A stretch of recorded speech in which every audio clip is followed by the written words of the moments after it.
Captain colonel Sher Khan سال 1992 میں ضلع سوابی کے ایک گاؤں نوا کلی میں پیدا ہوا۔ بچپن میں شیر خان کے دادا نے اس کے نام کے ساتھ کرنل لگایا۔ ان کی خواہش تھی کہ شیر خان پاک فوج میں جائے اور کرنل کے رینک تک پہنچے۔ شیر خان کرنل کے رینک تک تو نہیں پہنچ سکا، لیکن اس نے اس سے کئی گنا بڑا کارنامہ ضرور سر انجام دیا۔ 1984 میں پاک فوج نے شدید خراب موسم اور سردی کی وجہ سے سیاچن کی کچھ چوٹیاں خالی کر دی، جس کے بعد بھارتی فوج نے لائن آف کنٹرول کی خلاف ورزی کرتے ہوئے ان چوٹیوں پر قبضہ کر لیا۔ کچھ ہی عرصے بعد سیاچن میں ایک ڈویژن بھارتی فوج آ کے بیٹھ گئی۔ ان تمام فوجیوں تک خوراک اور ایمونیشن سری نگر لیہ ہائی وے کے ذریعے پہنچائی جاتی تھی۔ یہ روڈ پہاڑوں کے بیچ میں بنائی گئی تھی۔ ان پہاڑوں میں سب سے اونچے ہل کا نام ٹائیگر ہل تھا۔ یہ ہل جس کے پاس بھی ہوتی وہ پورے سیاچن کو انڈر آبزرویشن رکھ سکتا تھا۔ اسی اسٹریٹجک برتری کی وجہ سے بھارتی فوج نے اسی مقام سے پاک فوج پر کئی حملے کیے تھے۔ ستمبر 1998 میں انڈین فوج نے روٹین کے طور پر یہ پہاڑیاں خالی کر دی۔ بھارتی فوج سردیاں شروع ہوتے ہی اس جگہ سے چلے جاتے اور گرمیوں کے آغاز کے ساتھ دوبارہ ان ہلز پر آ کے قبضہ کر لیتے، لیکن اس بار انڈین فوجی جب اس مقام سے اترے تو پاک فوج نے 1984 کے بعد ایک بار پھر ٹائیگر ہل پر قبضہ کر لیا۔ ٹائیگر ہل پر قبضے کے بعد سری نگر لیہ ہائی وے پاک فوج کے نشانے پر تھی، لہٰذا ایک ڈویژن بھارتی فوج تک سپلائیز اور ایمونیشن پہنچانا تقریباً ناممکن ہو گیا تھا۔ اسی وجہ سے بھارتی فوج نے اوپر موجود پاک فوج کی پوزیشنز پر آرٹلری حملے شروع کر دیے اور یہیں سے آغاز ہوا کارگل کی جنگ کا۔ ٹائیگر ہل میں 6 اہم پوائنٹس تھے۔ ان میں سے سب سے اسٹریٹجک اور اہم پوائنٹ کا نام ویسٹرن سپر تھا۔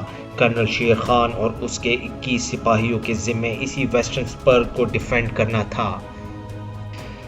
26 اور 27 جون کی رات انڈین آرمی کے 8 سکھ ریجمنٹ کو ویسٹرن سپر پاک فوج سے واپس لینے کا حکم ملا اور رات کے اندھیرے میں 800 سے 1000 فوجیوں نے ہیوی آرٹلری کی مدد سے ٹائیگر ہل پر موجود کرنل شیر خان اور اس کے 21 سپاہیوں پر حملہ کر دیا۔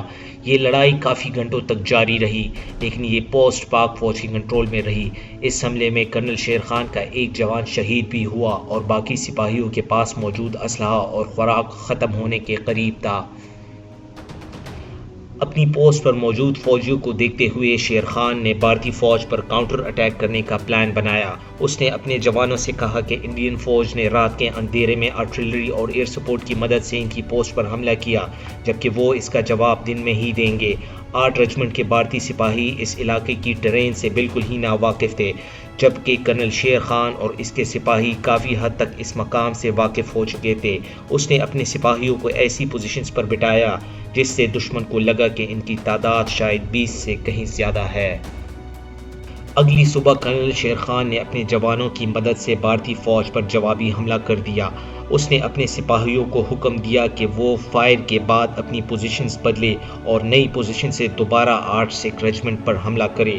بھارتی فوج جب تک پاکستانی فوجیوں کی پوزیشنز کو سپاٹ کرتی، وہ اپنی پوزیشن تبدیل کر چکے ہوتے۔ اس حملے سے صرف 7 یا 8 گھنٹے پہلے بھارتی فوجی چونکہ کرنل شیر خان کی پوسٹ پر ایک بڑا مگر ناکام حملہ کر چکے تھے، لہٰذا وہ اتنی جلدی پاک فوج کی جانب سے جوابی حملے کی توقع بالکل نہیں کر رہے تھے۔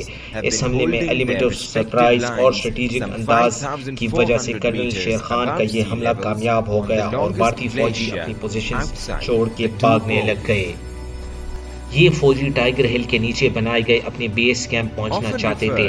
کرنل شیر خان نے اپنی مشین گن اٹھائی اور ان بھاگتے ہوئے بھارتی فوجیوں پر فائر کرنے لگ گیا۔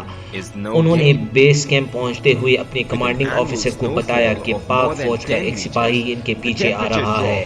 سی او نے اپنے فوجیوں کو ڈیفینسو پوزیشنز تیار کرنے کا کہا، لیکن اس سے پہلے کہ وہ کچھ کرتے، کرنل شیر خان بھارتی فوج کے بیس کیمپ میں اپنی مشین گن کے ساتھ فائر کرتے ہوئے اندر گھس گیا۔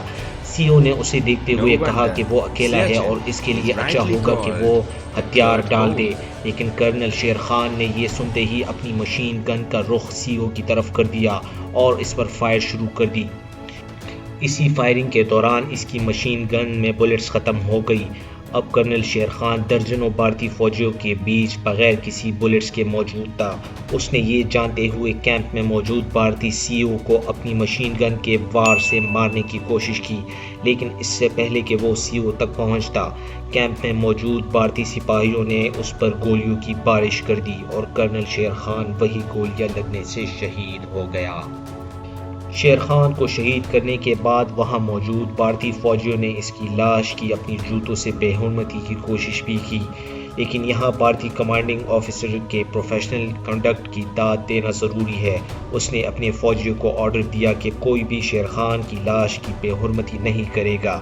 اسی CO نے جب کرنل شیر خان کی لاش پاک فوج کے حوالے کی تو ساتھ میں کاغذ پر حکومت پاکستان سے اسے پاکستان کا سب سے بڑا فوجی اعزاز دینے کا کہا۔ بھارتی فوج کے CO کی جانب سے لکھا گیا یہ کاغذ کا ٹکڑا آج بھی کرنل شیر خان کے آبائی گھر میں موجود ہے۔